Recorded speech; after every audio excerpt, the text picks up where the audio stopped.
क्या आपने कभी ऐसी जगह के बारे में सुना है जहां सूरज ढलने के बाद जोर से सांस लेने पर भी मौत की सजा मिलती है? आज की कहानी किसी मूवी की स्क्रिप्ट नहीं है। ये कहानी है हिंदुस्तान के दिल, मध्य प्रदेश के घने जंगलों में बसे एक ऐसे गांव की जिसका नाम लेने से वहां के आसपास के लोग आज भी कांपते हैं। कहते हैं उस गांव में वो रहती है और वो सिर्फ तब आती है जब आप डरते हैं। हेडफोन्स लगा लीजिए क्योंकि अगले 5 मिनट आपके बिस्तर के नीचे भी कोई हो सकता है। बात अक्टूबर 2023 की है। रोहन, जो एक ट्रैवल व्लॉगर था, उसे ऑफ बीट लोकेशंस एक्सप्लोर करने का शौक था। उसे किसी ने काली बस्ती के बारे में बताया था, एक ऐसा गांव जो 50 साल पहले रातों रात खाली हो गया था। रोहन अपनी गाड़ी लेकर निकल पड़ा।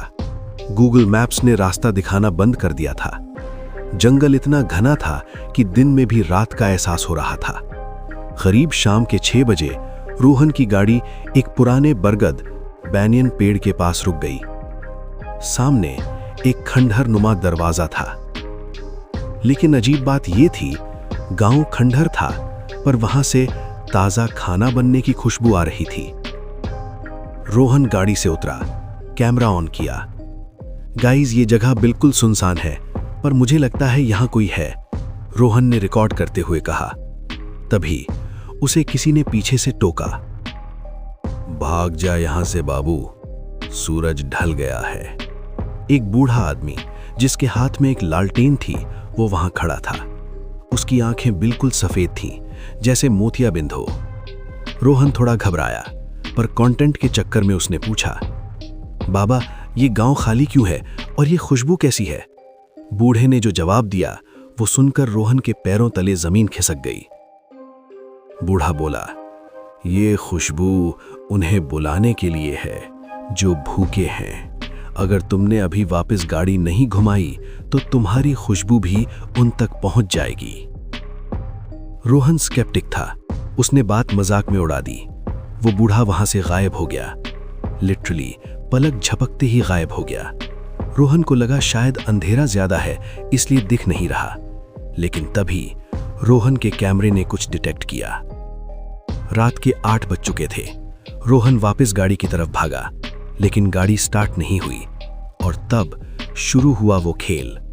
गांव के हर टूटे हुए घर की खिड़की से किसी के हंसने की आवाज आने लगी।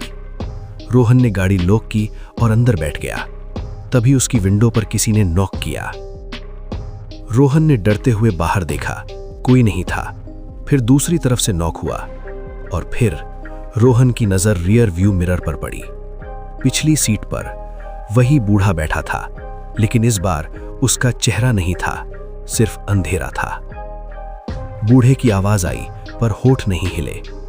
मैंने कहा था ना, सूरज ढल गया है। रोहन चीखना चाहता था पर उसके गले से आवाज नहीं निकली।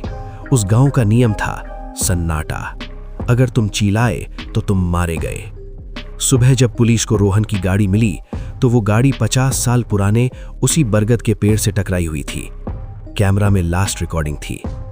उस रिकॉर्डिंग में रोहन कैमरे को देखकर बोल रहा था, गाइस मुझे यहां बहुत मजा आ रहा है, मैं कभी वापस नहीं जाऊंगा। पर रोहन का चेहरा रोहन का नहीं था। उसकी आंखें उस बूढ़े जैसी सफेद थीं। कहते हैं काली बस्ती आज भी वही है, पर वहां जाने का रास्ता गूगल मैप्स पर नहीं, सिर्फ किस्मत खराब होने पर मिलता है। क्या आप ऐसी जगह जाना चाहेंगे? कमेंट्स में बताएं।